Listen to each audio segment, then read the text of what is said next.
அமுதான தமிழே நீ வாழி, என் உயிரினிலே கலந்து நாவினிலே தமிழும் அமுதான தமிழே நீ வாழி. அனைவருக்கும் என் இனிய முத்தமிழ் வணக்கம். நண்பர்கள் வாழ்க்கையின் செல்வம் என்ற தலைப்பில் முன்மொழியவே இன்று உங்கள் முன்வேற்றிருக்கிறேன்.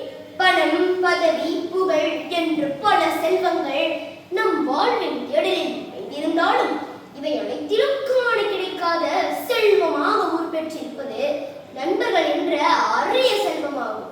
நண்பர்கள் என்றால் யார்? இன்பத்தில் மட்டும் இணைந்து வருவது நண்பர்களாக கருதப்பட மாட்டார்கள். துன்பத்திலும் தோள் கொடுத்து தட்டி கொடுப்பவனே உண்மையான நண்பர்கள். நல்ல நண்பர்கள் வாழ்க்கையின் ஒளிவிளக்காகவும் உயர்த்தும் எழுத்தாகவும் இருப்பவர்கள். நண்பர்கள் தவறுகளை மிகையாக செய்துவிட்டாலும் பகையாக கொள்ளாது, நகையாக கொள்வதுதான் தகையாகும். தவறுகளை சுட்டி காட்டுபவனே உண்மையான நண்பன் என்றும், வாழ்க்கையின் வரப்பிரசாதமாக விளங்குபவர்கள் என்றும் ஆபிரகாம் லிங்கன் அவர்கள் பறை சாற்றியுள்ளார்.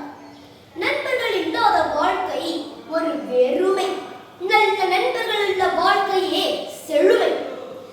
தீய நண்பர்களின் நட்பானது ஒரு நல்ல மரத்தில் பாயும் புல்லுருவி போல. ஆனால் நல்ல நண்பர்களின் நட்பு தீயும் பயிருக்கு பெய்யும் மழை போல, தக்க சமயத்தில் உதவிக்கரம் நீட்டும் உதவும் கரங்களாக துணை நிற்கும். இறுதியாக நண்பர்களே வாழ்நாள் முழுவதும்